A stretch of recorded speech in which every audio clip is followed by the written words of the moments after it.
मृत्यु और मोक्ष, क्या अंतर है दोनों में? बड़ा अजीब सवाल है कि मृत्यु किसे कहते हैं और मोक्ष क्या होती है।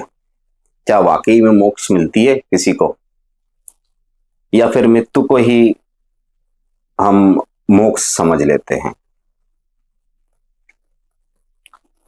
सदियों से इसके डिबेट चलता आ रहा है कि मोक्ष और मृत्यु में कुछ ज्यादा अंतर नहीं है या फिर कुछ भी अंतर नहीं है। तो इसके जवाब बहुत सिंपल है, बहुत सरल है। अगर आप यूं कहें कि मोक्ष क्या होती है, मोक्ष वह होती है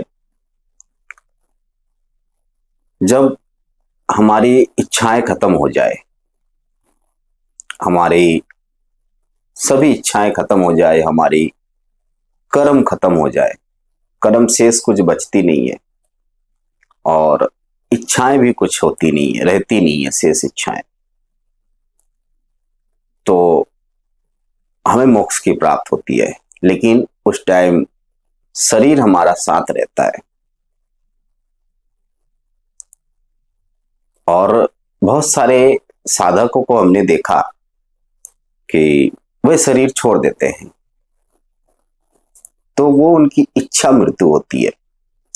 वो चाहे तो शरीर को रखें, ना चाहे तो शरीर को ना रखें। लेकिन शरीर को रखने और ना रखने में मोक्ष की क्या, यहाँ पर मोक्ष से क्या मतलब है?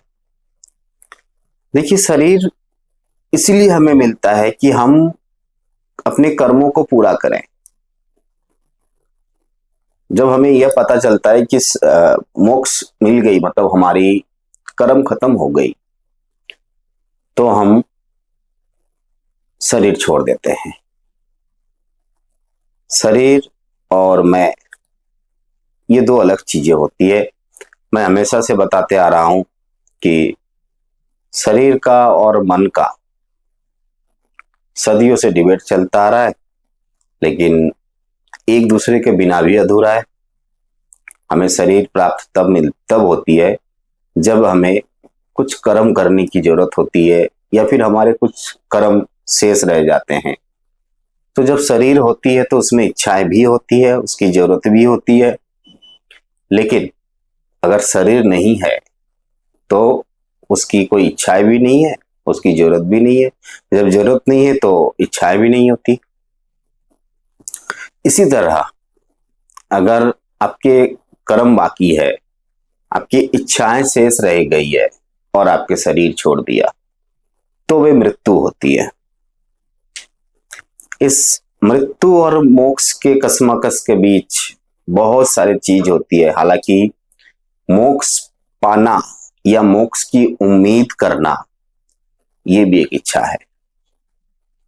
ये भी एक इच्छा ही है, भाई हमें मोक्ष की प्राप्त हो या फिर मृत्यु की। दोनों चीजें अलग है, बहुत अलग है, एक सा नहीं है। बस सुनने में एक सा लगता है, ठीक है। अब मुझे लगता है आपको इस सवाल का जवाब मिल गया होगा। तो आज के लिए इतना ही।